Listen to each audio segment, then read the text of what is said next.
এক বন্ধুকে মেরে ফেলার অভিযোগ আরেক বন্ধুর বিরুদ্ধে। ঘটনাটি ঘটেছে গতকাল রাত্রে বহরমপুরের রেজাউল করিম সরণি চত্বরের একটি ফ্ল্যাটে।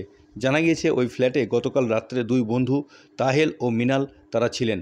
তারপরেই আজ সকালবেলায় তাহেল শেখ অচৈতন্য অবস্থায় পড়ে থাকতে দেখতে পাওয়া যায় ফ্ল্যাটের মধ্যে। ঘটনার খবর পেয়ে ঘটনাস্থলে পৌঁছায় বহরমপুর থানার পুলিশ এবং তারপরে তাকে সেখান থেকে উদ্ধার করে মুর্শিদাবাদ মেডিকেল কলেজ হাসপাতালে নিয়ে গেলে সেখানে চিকিৎসক তাকে মৃত বলে ঘোষণা করে। তবে তার পরিবারের সদস্যরা জানিয়েছেন তার শরীরে আঘাতের দাগ থাকায় তারা জানিয়েছেন তাকে মেরে ফেলা হয়েছে। তবে কী কারণে তার মৃত্যু হয়েছে তার তদন্ত শুরু করেছে বহরমপুর থানার পুলিশ।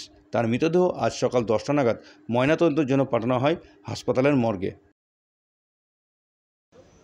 হয়েছিল বলতে গেলে সকালবেলায় এসেছিলো, এসে সঙ্গে সঙ্গে আমাদের একটা বন্ধুকে খবর দেয়, দিয়ে ও বেরিয়ে চলে যায়। কিছুক্ষণ পরে সে বন্ধুটা এসে আমাদেরকে খবর দেয়।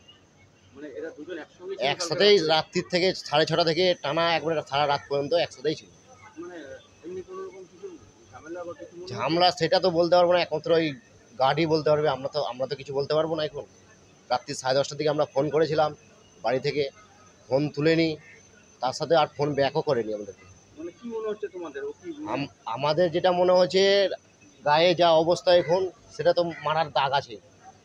মানে মেরেছে মনে হ্যাঁ, হচ্ছে? মেরেছে মনে হচ্ছে। সঠিক তদন্ত চাইছো? হ্যাঁ, সঠিক তো তদন্ত আমাদের দরকার। কিভাবে মৃত্যু হলো? হ্যাঁ, তবে মনে হচ্ছে প্রাথমিক দেখে মেরেছে। মেরেছে তো এইটুকু। না তো ও খামোখায় সকালবেলায় এসে সঙ্গে সঙ্গে আমাকে বাড়িতে না খবর দিয়ে অন্যজনকে খবর দিচ্ছে, যে ও বেরিয়ে যেয়ে তারপরে ও 15 মিনিট পর আমাকে খবর দিচ্ছে। তার তো সন্দেহ হচ্ছে। এখানে তো সন্দেহ আমার। বলছি যার সঙ্গে ছিল তার নাম কি? মিনাল। মিনাল।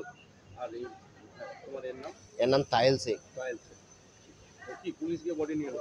পুলিশ যে বডি নিয়ে এলো, পুলিশ কিন্তু মেলা লেটে এসছে। আর আমরা পুলিশকে খবর দিই, বিল্ডিংয়ের কোনো লোকজন খবর দেয় না। বিল্ডিংয়ের লোককে আমি ধরেছিলাম, ধরে একটু বকাবকিও করেছি, ঠিক আছে। দিয়ে তারপরে ওরা পুলিশকে ফোন করেছে, তারপরে আমার পাড়ার লোক যেয়ে সবাই। ফ্ল্যাটের মধ্যেই ছিল? হ্যাঁ, ফ্ল্যাটের মধ্যেই ছিল। কি নাম তোমার? আমার নাম আকাশ শেখ।